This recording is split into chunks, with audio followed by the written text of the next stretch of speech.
Le son d'une fourchette tombant dans la pièce onyx était plus fort qu'un coup de feu. C'était la puissance de Vittorio Moretti. Quand le père du milliardaire marchait dans une pièce, Oxygène semblait la quitter. Il ne possédait pas juste le bâtiment. Il possédait la ligne d'horizon de Manhattan. En ce mardi, il était prêt à congédier tout le personnel du restaurant le plus exclusif de New York parce que sa soupe était froide.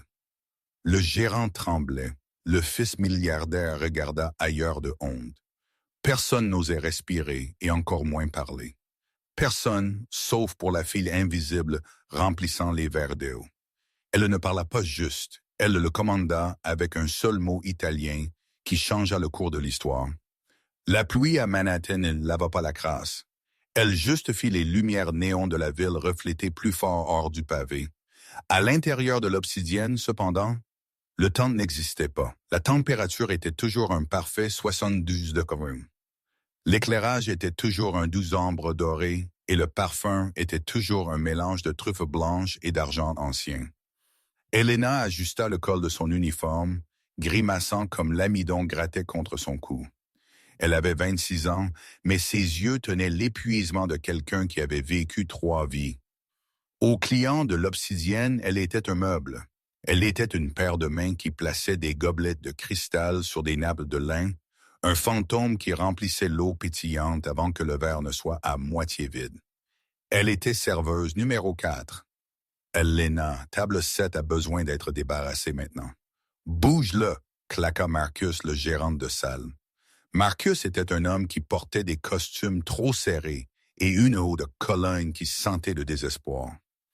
Il terrorisait les garçons de salle, mais il se terrorisait plus lui-même. Ce soir, la panique dans ses yeux était authentique. Et pour l'amour de Dieu, arrange tes cheveux. Les Moretti arrivent. La cuisine devint silencieuse. Le tintement des casseroles s'arrêta. Même Chef Ramsay, un homme connu pour jeter des couteaux quand un steak était trop cuit, essuya ses mains sur son tablier et parut pâle. Les deux, le sous-chef murmura. Sébastien et Vittorio. Marcus siffla, vérifiant son reflet dans un plateau en argent. Vito n'a pas été vu en public depuis 3 ans. Si ce soir tourne mal, nous ne sommes pas juste congédiés. Nous sommes mis sur liste noire de chaque emploi de service dans l'hémisphère nord. Elle et l'Anena se déplaça silencieusement vers la table 7, ses mains stables comme elle empilait la porcelaine. Elle savait qui ils étaient. Tout le monde savait. Sébastien Moretti était le visage de l'Empire. 32, incroyablement beau, habituellement photographié sur des yachts avec des supermodèles ou concluant des accords technologiques de milliards de dollars. Il était le prince de New York. Mais son père, Vittorio Moretti, était le roi. Il était du fer sicilien vieille école. Il avait bâti le groupe Moretti d'une seule oliveraie en un conglomérat mondial qui contrôlait le transport maritime, l'immobilier et la banque. Des rumeurs tourbillonnaient autour de Vittorio comme de la fumée. Certains disaient qu'il avait des liens avec les vieilles familles à Polmo. D'autres disaient qu'il était juste un capitaliste impitoyable qui écraserait une entreprise rivale pour le sport. Elena sentit une douleur familière dans sa poitrine. Vittorio Moretti, le nom déclencha des souvenirs qu'elle avait passé 5 ans à essayer d'enterrer sous des doubles corps et un loyer d'appartement bon marché. Elle regarda ses mains qui utilisaient pour tourner les pages de manuscrits rares, mains qui avaient autrefois tenu un diplôme de la Sound en linguistique et relations internationales. Maintenant, ses mains essuyaient des miettes d'une table. Elena Marcus aboya de nouveau. « Arrête de rêver. » Il tire jusqu'au trottoir. Elle lignait tout le personnel maintenant. Elle se précipita vers l'alignement près des grandes portes en acajou. Son cœur ne battait pas de peur de la réputation de Vittorio, mais plutôt la peur de la reconnaissance. Mais elle se rassura. Pourquoi le grand Vittorio Moretti ou son fils doré Sébastien regarderait-il une serveuse? Elle était une personne insignifiante. Elle était un fantôme. Elle se tint entre un garçon de salle tremblant nommé Léo et une hôtesse qui semblait qu'elle pourrait s'évanouir. La lourde double porte s'ouvrit. L'air dans la pièce changea. Il devint plus lourd, chargé d'une électricité statique qui fit se dresser les poils sur les bras d'Elena. Sébastien entra le premier. Il était plus grand qu'il n'apparaissait dans les magazines, portant un costume Tom Ford anthracite qui ajustait ses larges épaules comme une armure. Il avait des boucles sombres et des yeux de la couleur de l'espresso. Mais ce soir, ses yeux s'agitaient nerveusement. Il ressemblait à un homme marchant vers la potence, pas un milliardaire entrant dans un restaurant. Et puis le père entra. Vittorio Moretti était dans un fauteuil roulant poussé par un garde du corps silencieux. Il était fragile, sa peau comme du papier parchemin, mais ses yeux étaient vivants. Ils étaient d'un bleu terrifiant, vif comme la glace glaciaire.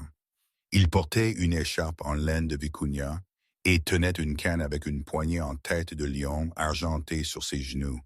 Il ne regarda pas le personnel. Il regarda à travers eux.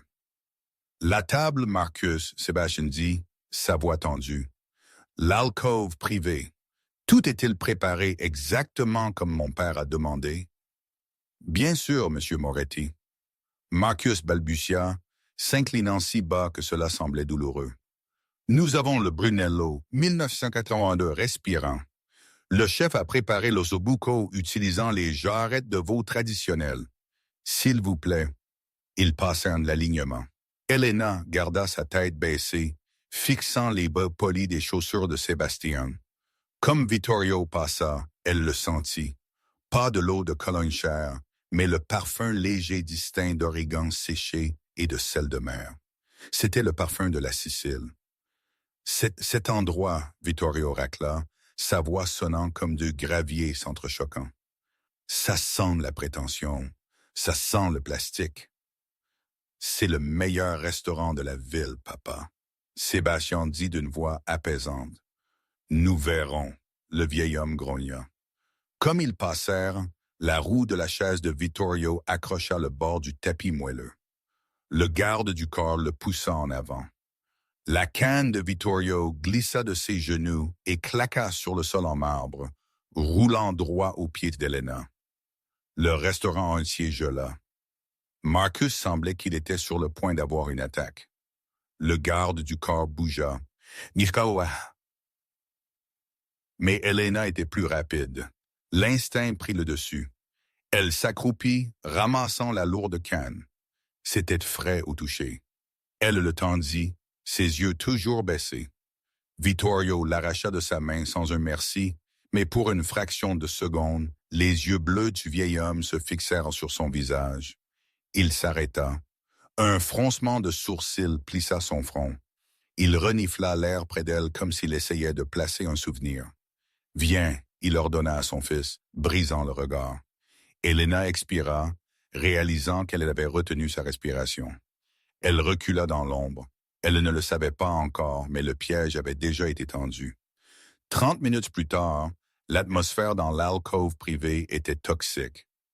Elena fut assignée au service d'ombre, se tenant à 6 pieds de la table, prête à remplir de l'eau ou du vin la seconde qu'une gorgée était prise, mais strictement interdite de parler ou de faire contact visuel. Le dîner était un désastre. Vittorio avait renvoyé l'apéritif. Il affirma que le pain était insultant. Il avait à peine touché le vin. Sébastien transpirait, desserrant sa cravate. « Papa, s'il te plaît », Sébastien plaida doucement. « Nous devons discuter de la fusion avec le groupe Rossi. Le conseil me presse. Si nous ne signons pas d'ici vendredi, l'action chute. » Rossi. Vittorio cracha le nom. Rossi est un serpent sans dents. Tu t'inquiètes des actions. Je m'inquiète de l'héritage. Tu penses parce que tu es allé à Harvard, tu connais les affaires. Tu ne connais rien des gens. Tu regardes des feuilles de calcul. Je regarde des hommes. Le monde a changé, papa. Les hommes n'ont pas changé.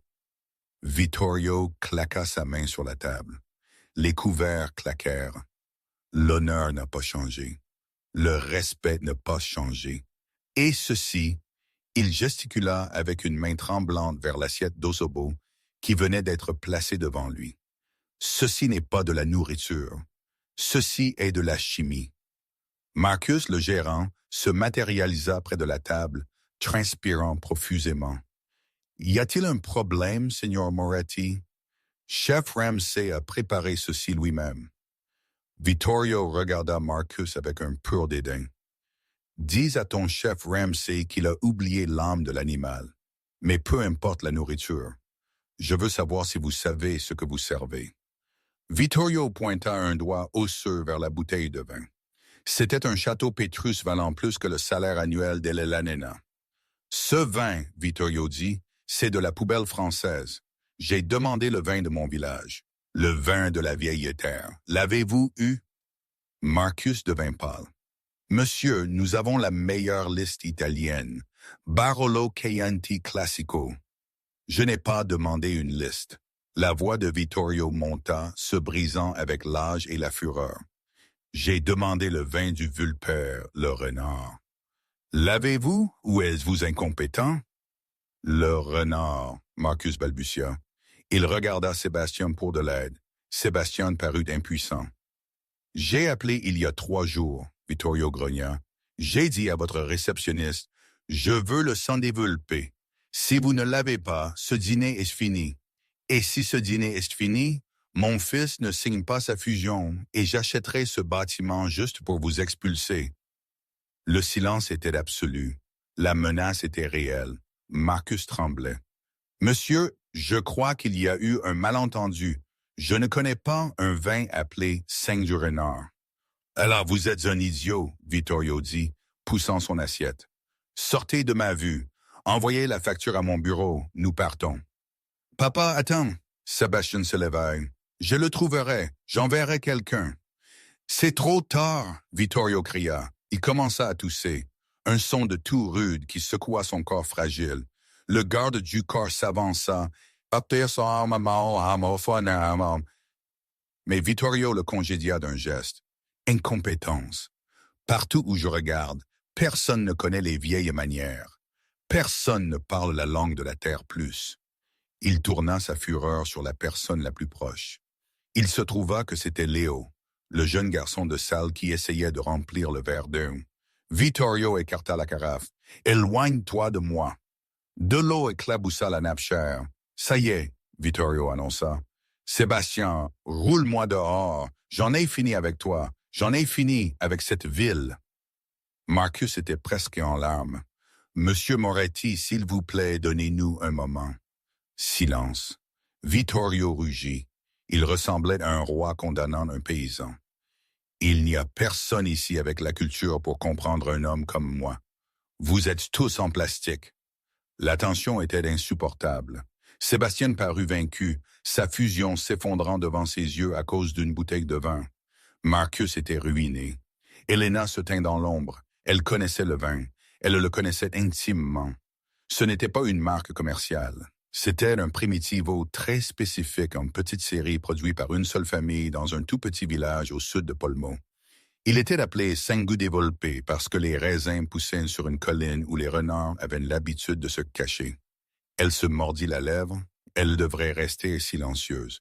Elle était une serveuse. Parler hors de son tour était motif de licenciement immédiat, mais elle regarda le visage dévasté de Sébastien. Il n'était pas arrogant ce soir. Il était un fils essayant de plaire à un père impossible. Et elle regarda Vittorio, un vieil homme pleurant un monde qu'il pensait disparu. Elle ne put s'empêcher. Elena fit un pas en avant dans la lumière. « Ce n'est pas sur la liste, » elle dit. Sa voix était douce, mais elle portait clairement à travers la pièce silencieuse. Chaque tête tourna. Marcus la regarda avec des yeux qui criaient « Tais-toi ou je te tue !» Sébastien parut confus. Vittorio arrêta son fauteuil roulant, lentement, tournant sa tête pour regarder la serveuse. « Qui a parlé ?» Vittorio siffla. « Moi, » Elena dit, levant son menton. Elle marcha vers la table. Elle ne regarda pas Marcus. Elle regarda directement dans les yeux bleus glacés de Vittorio. « Vous !» Vittorio se moqua. « Une servante. Que savez-vous de mon vin? » « Je sais qu'il n'est pas appelé Sangre de Volpe sur aucune étiquette commerciale. » Elena dit, sa voix stable. « C'est le nom local donné par les villageois de Cléo au millésime 1838 du vignoble des Marcos, parce que cette année-là, les renards mangèrent la moitié de la récolte, rendant les raisins restants plus doux, plus concentrés. C'est un vin de chagrin et de survie. Vittorio la fixa, sa bouche légèrement ouverte. La colère ne quitta pas ses yeux, mais elle fut remplacée par le choc. « Vous connaissez l'histoire, » il murmura. « Mais connaissez-vous le vin? Savez-vous pourquoi je le voulais ce soir? » « Parce qu'aujourd'hui est le 22 octobre, » Elena dit, « le jour de San Donato, la fête des récoltes dans votre village. Vous n'êtes pas en colère à propos du vin, Signor Moretti. Vous avez le mal du pays. » La pièce était si silencieuse que vous pouviez entendre le bourdonnement du réfrigérateur dans la cuisine. Marcus semblait qu'il était sur le point de s'évanouir. Une serveuse psychanalysant l'homme le plus puissant de New York. C'était du suicide. Sébastien regarda Elena, fasciné. Il ne l'avait jamais vraiment regardée avant. Maintenant, il voyait l'intelligence dans ses yeux, la posture fière de ses épaules que l'uniforme ne pouvait cacher. Les yeux de Vittorio se plissèrent. Il se pencha en avant. « Vous parlez avec beaucoup de confiance pour une fille versant de l'eau. Vous pensez me connaître? Vous pensez connaître ma langue? » Il changea de langue. Il ne parla pas italien standard. Il passa à un dialecte sicilien épais et rapide, une langue des rues, pleine d'argot et de vieilles expressions. Vittorio grogna dans le dialecte. « Si vous êtes si intelligent, dites-moi ceci. Qui mange fait des miettes? » C'était un test. Cela signifiait que tout le monde fait des erreurs. Mais c'était aussi un défi pour voir si elle comprenait la langue gutturale brute de sa jeunesse. Sébastien parut perdu. Il parlait italien, mais pas ce dialecte ancien. Elena ne s'y a pas. Elle répondit instantanément. Pas en anglais, pas en italien élevé, mais dans le dialecte de montagne rude exact de la Sicile. Macunavia uninua, elle répondit parfaitement. Mais celui qui a beaucoup ne s'en soucie pas. Vittorio se figea. C'était le contre-proverbe correct. Il se pencha en arrière, l'étudiant. Il n'était pas encore satisfait. Il voulait la briser. Il claqua sa main sur la table de nouveau. Vous imitez bien comme un perroquet, mais avez-vous l'esprit? Bâtard avec les jeux. Il regarda son fils, puis de nouveau elle. Mon fils est faible. Il veut fusionner avec Rossi. Rossi est un traître. Dites-moi, fille, si un homme trahit son sang, quel est le seul mot qui peut le sauver? C'était un piège. Toute réponse qu'elle donnait serait politique. Si elle se rangeait du côté du père, elle insultait le fils. Si elle se rangeait du côté du fils, le père la congédierait. Elena regarda Vittorio. Elle vit de la douleur en lui. Elle vit d'un homme qui sentait son héritage glisser entre ses doigts comme du sable. Elle savait que le mot qu'il cherchait n'était pas à propos des affaires. C'était à propos du code du vieux pays. Elle prit une respiration. Elle le regarda droit dans les yeux et dit le seul mot que personne dans cette pièce ne comprenait le poids de sauf lui. Omera, le code du silence. Mais dans ce contexte, elle ne parlait pas de la mafia. Elle disait « Je vois vos secrets. Je vois votre douleur et je les garderai. Je suis l'une des vôtres. » Le visage de Vittorio se relâcha. La rage s'évapora instantanément. Il la regarda non comme une servante, mais comme une égale. Il laissa échapper une longue, tremblante respiration. « Omera », il répéta doucement. Il regarda ses mains, puis il leva les yeux vers Marcus. « Portez-moi la meilleure bouteille de Cabernet que vous ayez. » Vittorio ordonna, sa voix calme, et apportez un autre verre. « Un autre verre, monsieur ?» Marcus couina. « Pour elle ?» Vittorio pointa Elena. « Elle s'assied avec nous. »« Papa !» Sébastien s'exclama, stupéfait. « C'est une serveuse. » « Non, » Vittorio dit, ses yeux ne quittant jamais le visage d'Elena. « Elle est la seule personne dans cette ville qui dit la vérité. »« Assieds-toi, enfant. Dis-moi, comment une serveuse à New York connaît-elle le dialecte des collines de Corleo? » Elena hésita. C'était la partie dangereuse. Si elle lui disait son vrai nom, Elena Rossi, la fille de son plus grand ennemi, l'homme dont l'entreprise Sébastien essayait d'acheter, le dîner exploserait. Elle tira la chaise et s'assit. Ma grand-mère, la nena mentit doucement. Elle était du village à côté du vôtre. Elle m'a appris à écouter avant que je ne parle. Vittorio sourit. C'était un sourire tordu terrifiant. Bien, alors ce soir, vous traduirez pour moi. Mon fils est un idiot. Il ne comprend pas le contrat qu'il essaye de signer. Vous le lirez et vous me direz s'il est joué pour un fou. Sébastien se raidit. Papa, le contrat est confidentiel légal. Donnez-le lui. Vittorio aboya. Sébastien atteignit dans sa mallette et sortit un épais document. Il le fit glisser à travers la table vers la nena. Ses doigts effleurèrent les siens. Une étincelle d'électricité sauta entre eux. Il la regarda, vraiment la regarda avec un mélange de suspicion et d'attirance intense. « Lisez-le, Sébastien dit, sa voix basse.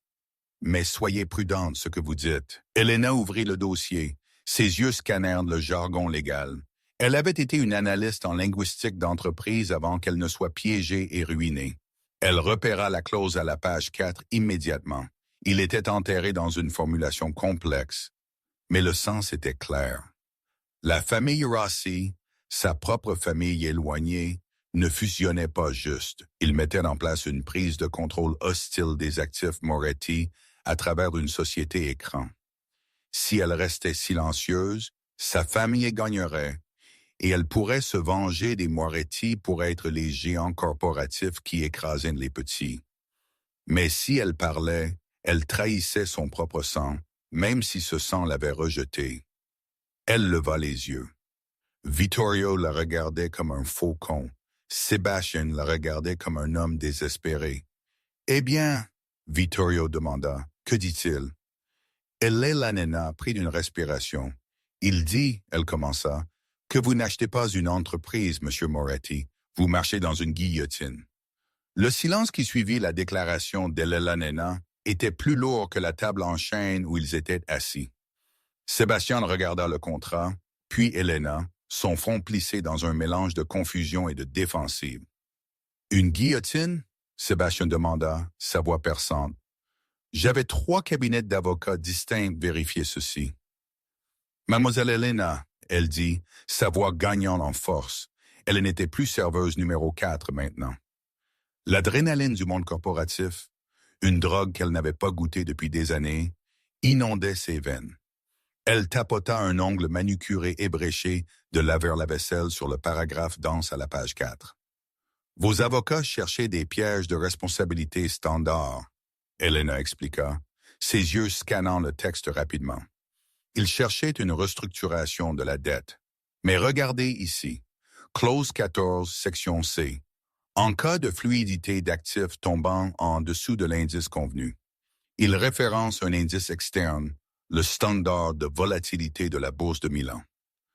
Vittorio se pencha, ses yeux bleus se plissant. « Je connais cet indice, c'est standard. » C'était standard, Elena le corrigea, osant contredire le milliardaire, jusqu'à ce que le gros Rossi ait acheté la part de contrôle de la firme d'audit qui gère cet indice spécifique il y a 2 semaines. Ils peuvent manipuler le rapport de volatilité. Le moment où vous signez ceci, ils peuvent artificiellement faire chuter la cote de l'indice. Selon cette clause, si la cote chute, votre garantie, la flotte de transport Moretti, se transfère automatiquement à la société holding. Elle leva les yeux, rencontrant le regard de Sébastien. Ils ne veulent pas fusionner avec vous, Sébastien. Ils veulent votre flotte. Ils veulent contrôler les routes commerciales méditerranéennes. Une fois qu'ils saisissent la flotte pour une rupture de contrat basée sur un indice manipulé, la fusion est nulle et ils partent avec votre empire logistique pour des centimes sur le dollar. Sébastien arracha le papier, lisant les lignes furieusement. Son visage passa de rouge à blanc craie. Il sortit son téléphone composant un numéro. « Obtenez-moi Henderson, maintenant. » Sébastien aboya dans le téléphone. Henderson vérifiait la propriété de la firme d'audit Veritors Analytics. Faites-le maintenant. Il y eut une pause. Sébastien écouta, sa mâchoire se serrant jusqu'à ce qu'un muscle s'agitant dans sa joue sautât. Il baissa le téléphone lentement. Il regarda son père. « Elle a raison », Sébastien murmura, la réalisation le frappant comme un coup physique.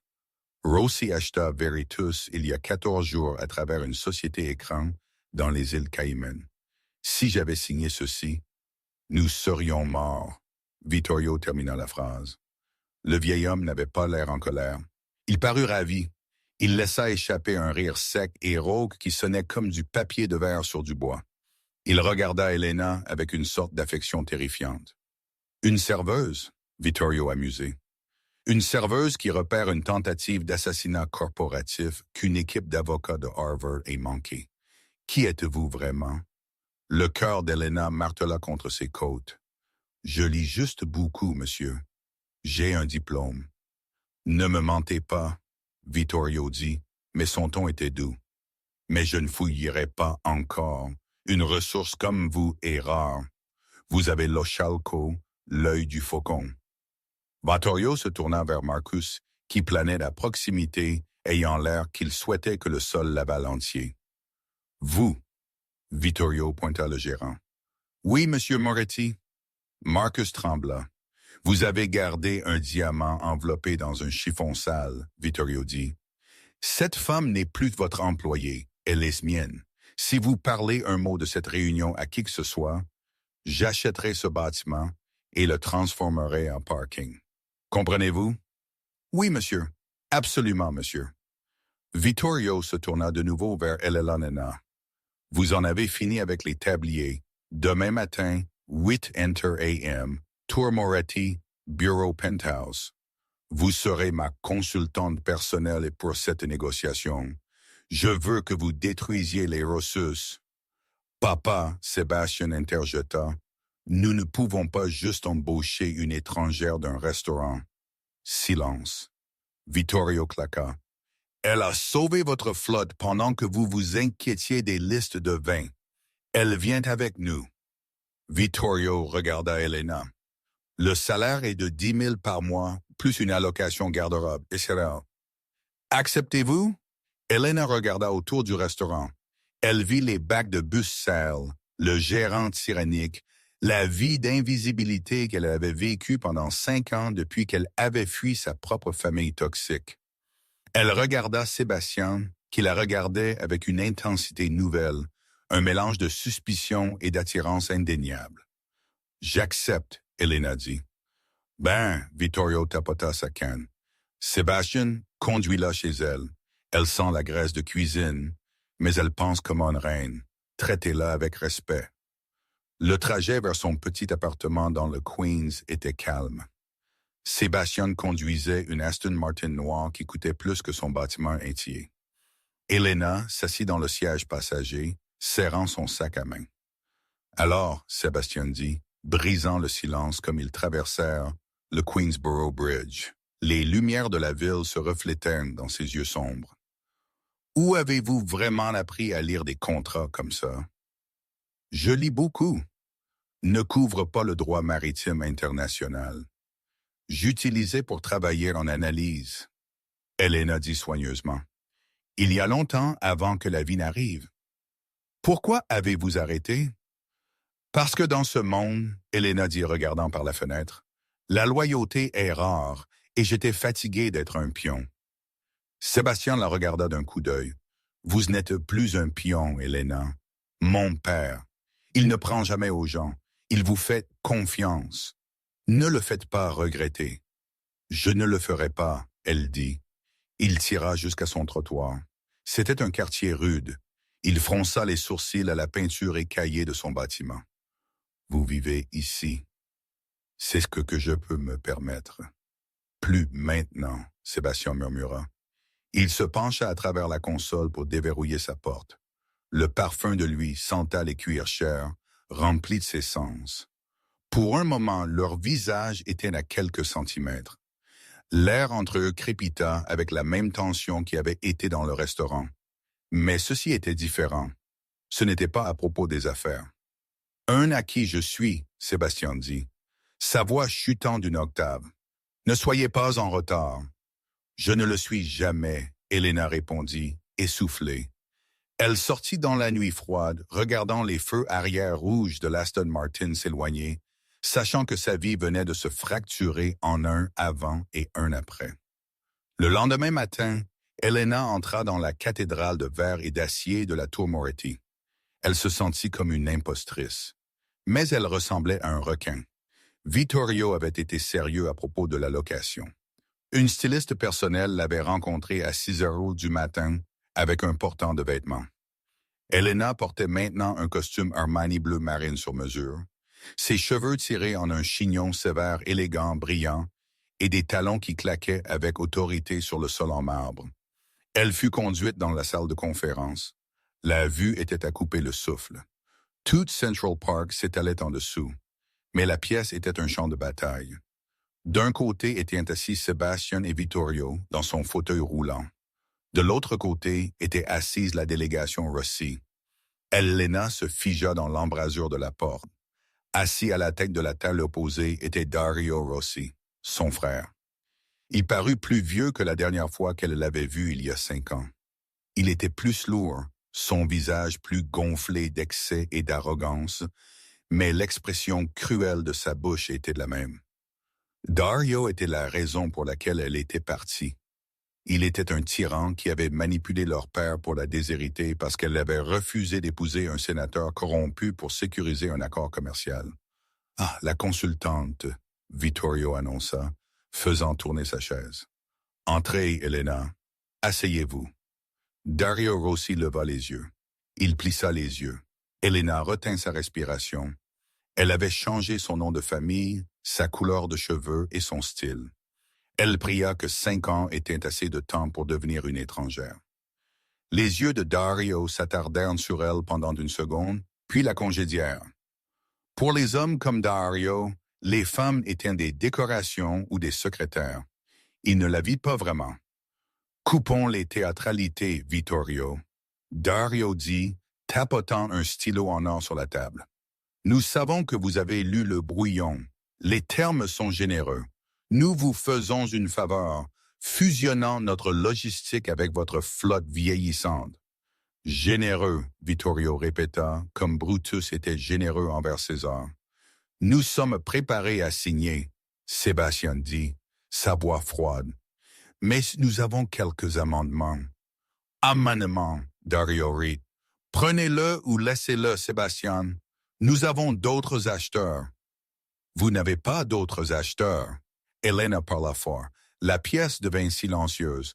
La tête de Dario se tourna brusquement vers elle. « Excusez-moi, » Dario ricana. « Qui est cette assistante? » « Je ne suis pas une assistante, » Elena dit, marchant vers le tableau blanc. Elle décapsula un marqueur. « Je suis la personne qui connaît le projet Gemini. » Dario devint pâle. « Projet Gemini » Elena écrivit sur le tableau.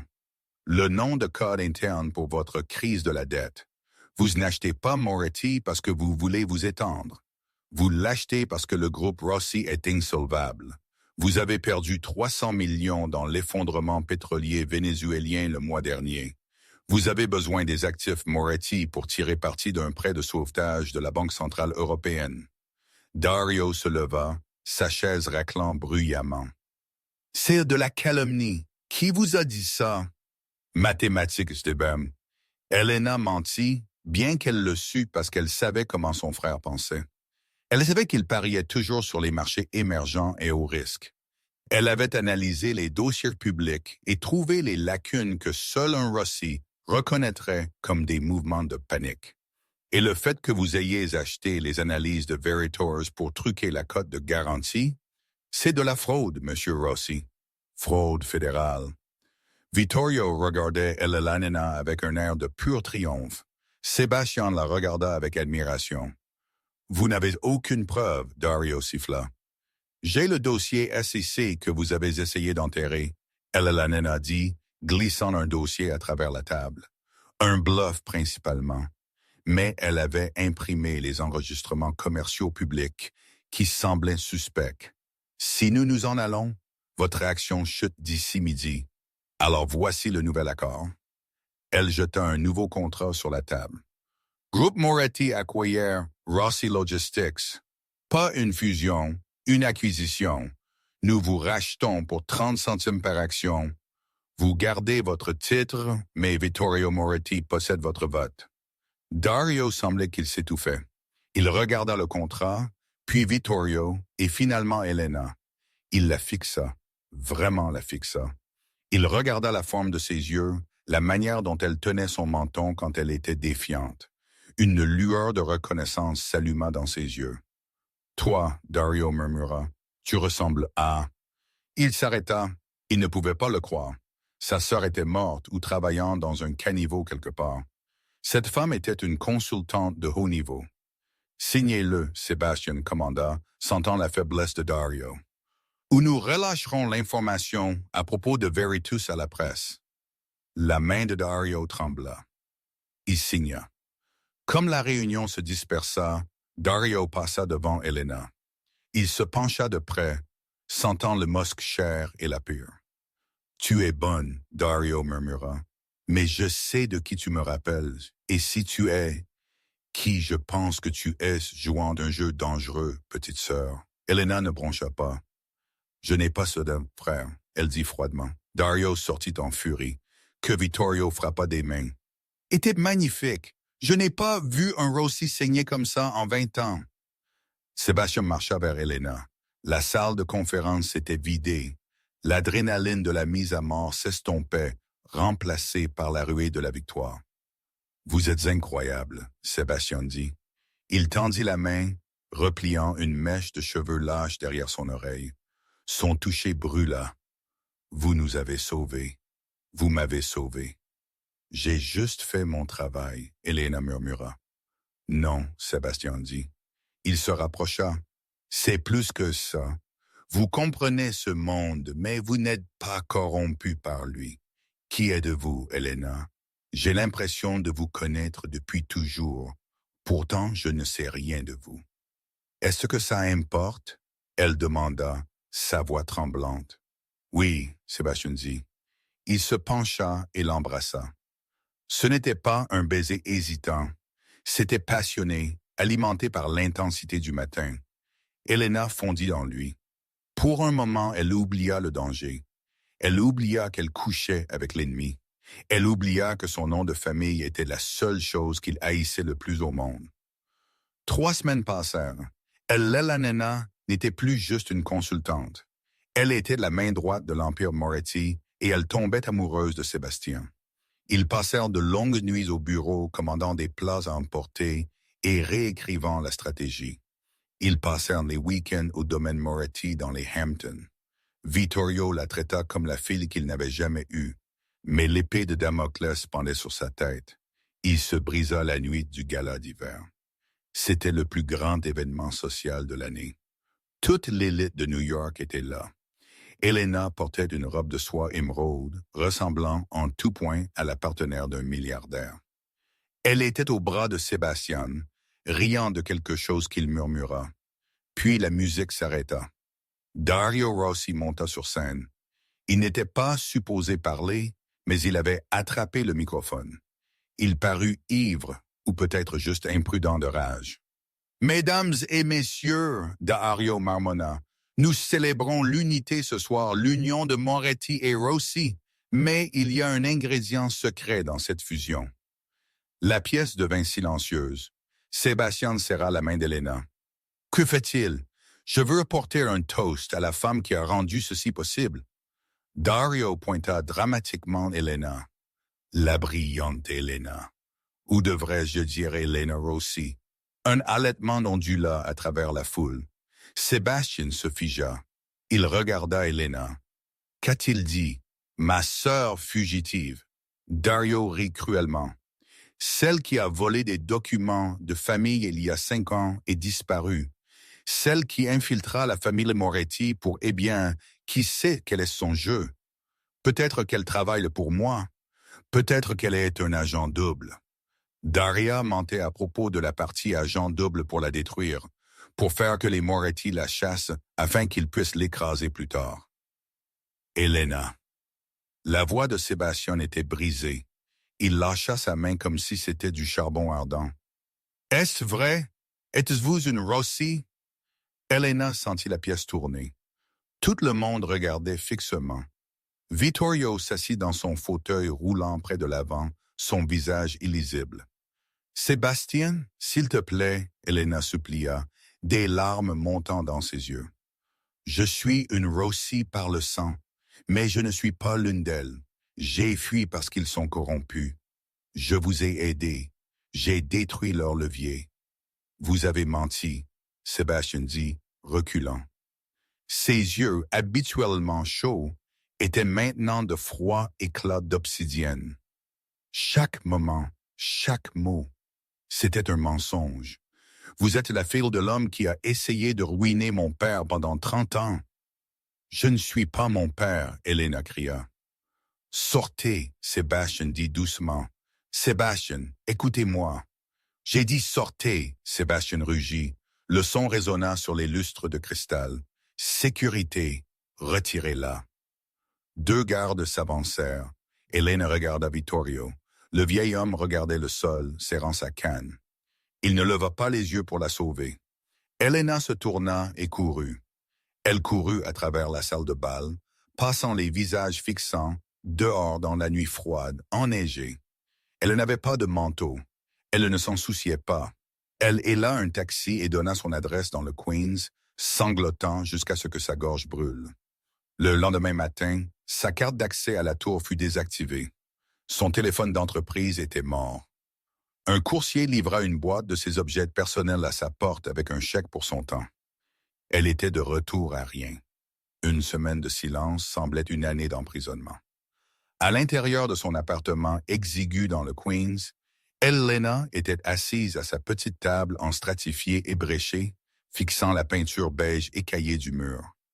Le radiateur siffla et tinta, un contraste frappant avec la perfection silencieuse, climatisée de la tour Moretti.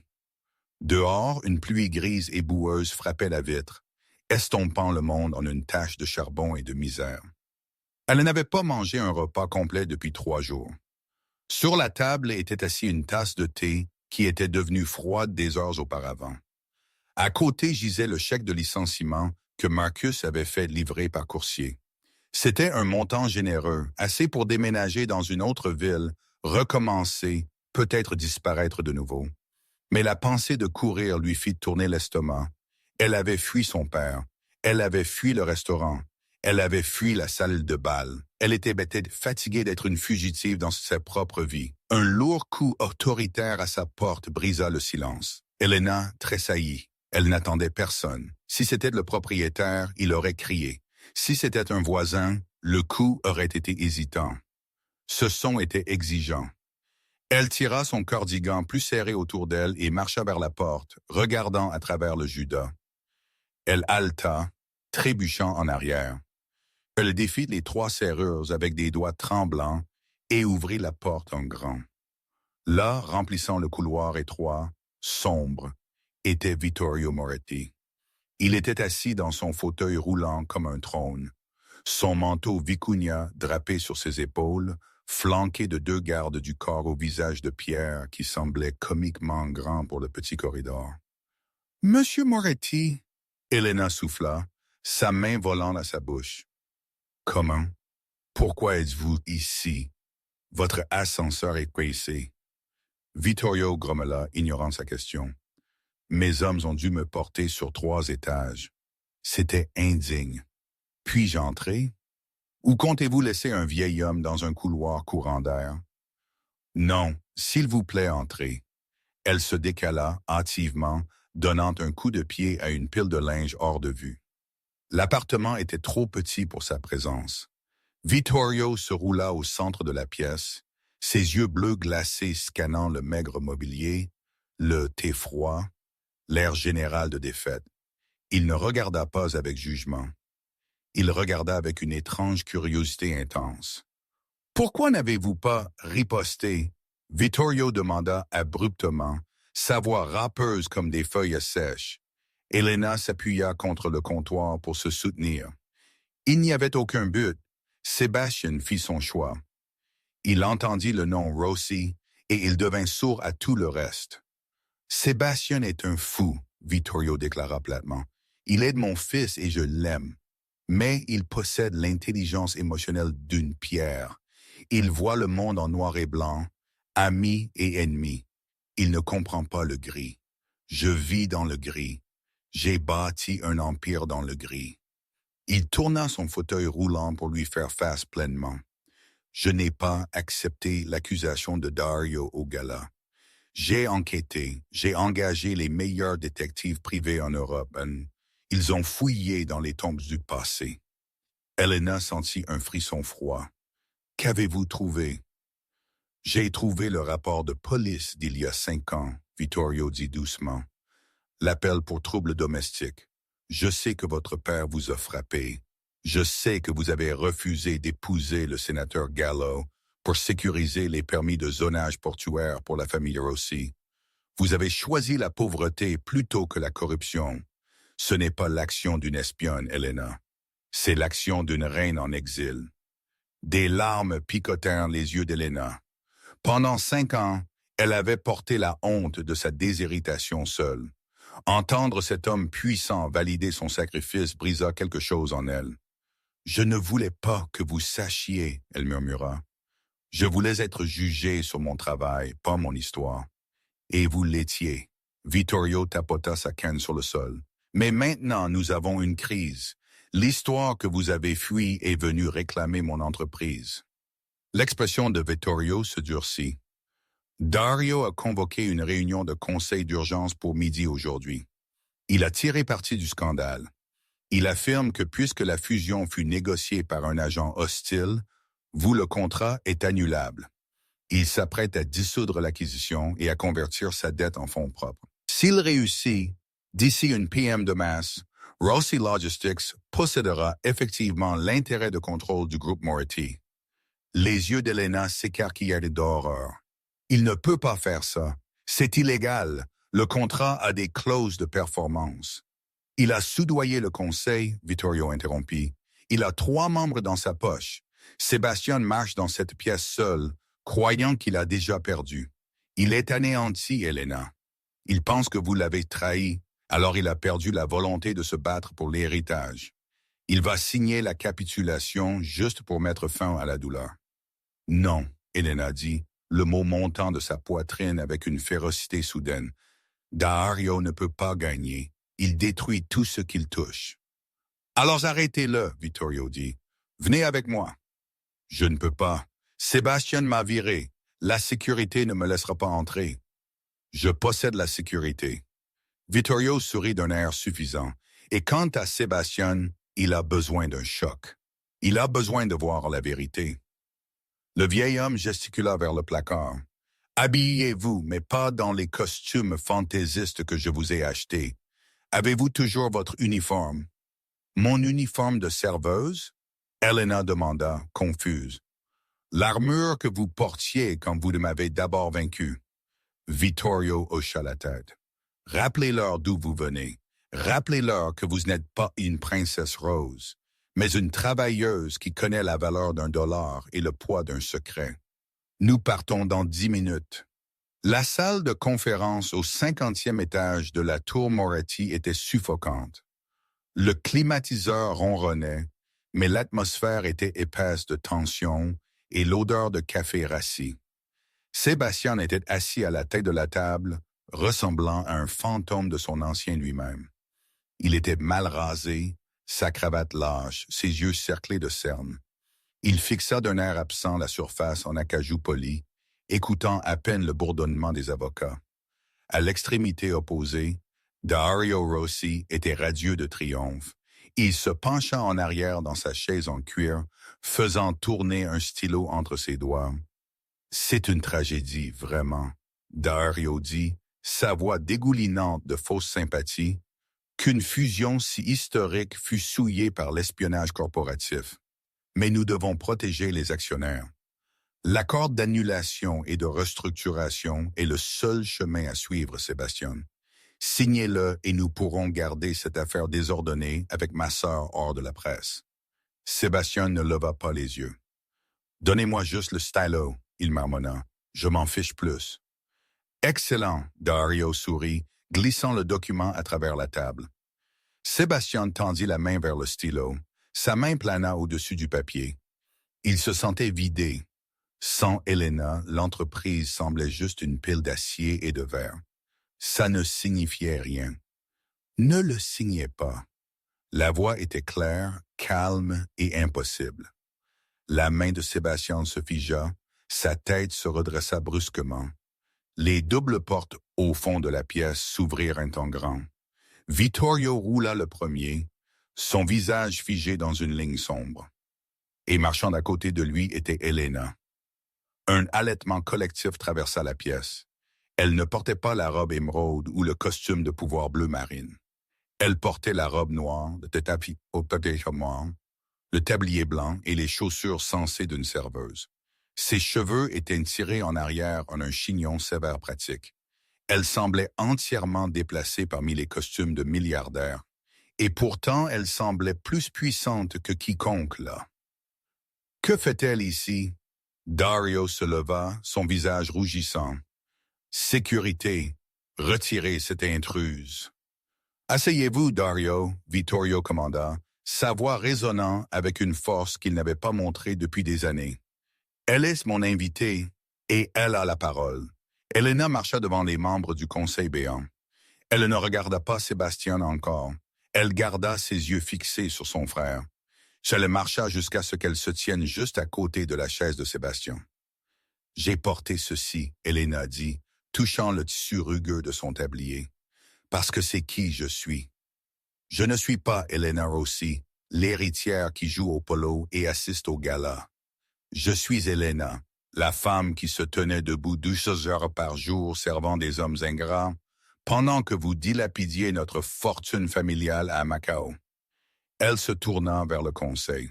« Dario affirme que j'étais une espionne. Pensez à cela. Si j'étais une espionne travaillant pour la famille Rossi, pourquoi ai-je remis à M. Moretti les données de l'Indice Veritas? Pourquoi vous ai-je donné l'arme pour détruire le levier de mon propre frère? Une espionne vole des secrets. Elle ne les donne pas. »« Elle ment !» Dario cria, la sueur commençant à perler sur son front. « Elle essaie de vous confondre. Elle est mentalement instable. » « Le suis-je? » Elena atteignit dans la poche de son tablier. Elle sortit une petite clé USB argentée et la claqua sur la table en acajou. Le son résonna comme un coup de feu. « Ce matin, » Elena dit, sa voix stable et froide, « Monsieur Moretti et moi avons rendu visite au bureau du procureur de district. » La couleur se vida des visages de 3 membres du conseil spécifique. « Cette clé contient les emails de sauvegarde que j'ai récupérés du serveur privé Rossi hier soir. » Elena continua. « J'ai peut-être été déshéritée, Dario, mais vous n'avez jamais changé les mots de passe admin parce que vous êtes arrogant et paresseux. J'ai tout téléchargé. » Elle regarda les membres du conseil tremblant. « Il contient les enregistrements de virements bancaires d'une société écran dans les îles Caïmans au compte personnel de M. Henderson, M. Clark et M. Ricci. Pas de vin pour voter en faveur du plan de restructuration de Dario. » « C'est absurde, » Henderson balbutia, desserrant son col.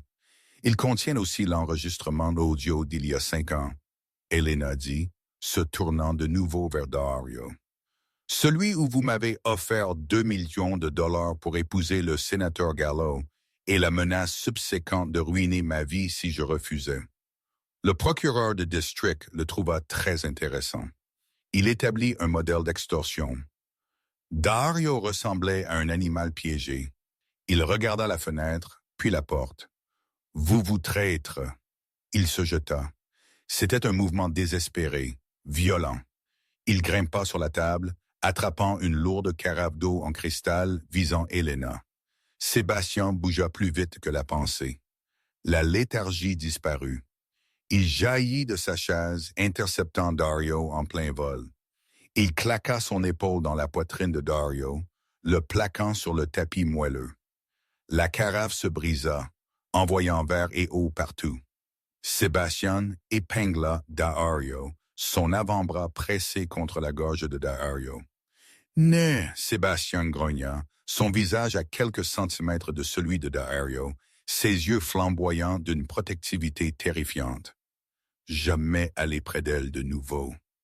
Les portes s'ouvrirent de nouveau en éclats. Cette fois, c'était de la police. Descendez de lui, mains en l'air. Comme les officiers affluèrent pour menotter un Dario criant et les 3 membres du conseil corrompu, la pièce sombra dans le chaos. Mais au centre de la tempête, il y eut un étrange calme. Elena se tint près de la table, tremblant légèrement maintenant que l'adrénaline s'estompait. Elle se sentit petite dans son uniforme. Elle se tourna pour partir. Elle avait blanchi son nom. Elle avait sauvé l'entreprise. Son travail était fait. Elena. La voix était rauque. Sébastien se leva, brossant des éclats de verre de son costume. Il ne regarda pas la police traînant son rival. Il ne regarda qu'elle. Il marcha à travers la salle de conférence ruinée. Il s'arrêta à un pied d'elle comme s'il avait peur que s'il la touchait, elle pourrait disparaître comme de la fumée. Sébastien commença, sa voix se brisant. Il prit une respiration. J'étais un idiot aveugle, jaloux. Je vous ai jugé par le nom avec lequel vous êtes né. Pas la femme que je savais que vous étiez. Je vous ai menti, Sébastien. Elena dit doucement, des larmes débordant finalement. J'aurais dû vous le dire. Vous avez dit la vérité de toutes les manières qui importaient. Sébastien dit intensément. Il tendit la main, prenant ses mains rugueuses, usées par le travail dans les siennes. Il regarda le tablier, puis leva les yeux dans ses yeux. Vous m'avez sauvé 2 fois. Une fois de la colère de mon père dans le restaurant, et aujourd'hui. Aujourd'hui, vous avez sauvé ma vie. S'il vous plaît, ne retournez pas aux Queens. Ne retournez pas aux ombres. Je n'ai pas de travail. Elle donna un sourire larmoyant. J'ai été viré, vous vous souvenez. Alors je vous réembauche, Sébastien dit, comme ma partenaire en affaires, et si vous pouvez jamais me pardonner en tout le reste. Elena regarda au-delà de lui vers Vittorio. Le vieux milliardaire était assis dans son fauteuil roulant, un rare, authentique sourire craquant son visage sévère. Il lui donna un seul hochement de tête vif d'approbation. Elle regarda de nouveau Sébastien, l'homme qui avait regardé une serveuse et vu une reine. « Je suis chère », elle murmura, son cœur martelant. « Mes honoraires de consultation ont doublé. Nommez votre prix. » Sébastien l'attira plus près, son front reposant contre le sien. « N'importe quoi, juste vous. » Elle respira et peut-être un meilleur verre de vin que celui à propos duquel votre père a crié.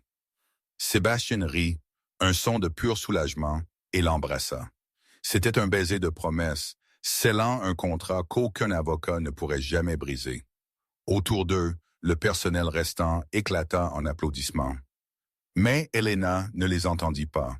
Elle se sentit finalement comme si elle était chez elle.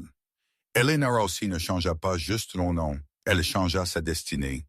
De la serveuse invisible dans l'ombre de l'obsidienne au PDG du nouvellement formé Moretti Rossi Global, son voyage prouva que le vrai pouvoir n'est pas à propos du sang dans vos veines, mais le feu dans votre esprit. Elle et Sébastien furent mariés 1 an plus tard dans les vignobles de Sicile, buvant le sang de Vulpe, le sang du renard, rappelant à tout le monde que parfois le trésor le plus précieux est caché à la vue de tous. Si vous avez aimé cette histoire de trahison, de rédemption et le pouvoir de parler, s'il vous plaît, aimez cette vidéo et partagez-la avec un ami qui a besoin d'inspiration. N'oubliez pas de vous abonner et de frapper cette icône de cloche pour que vous ne manquiez jamais une nouvelle histoire. Qu'auriez-vous fait dans les chaussures d'Elena? Faites-nous savoir dans les commentaires ci-dessous.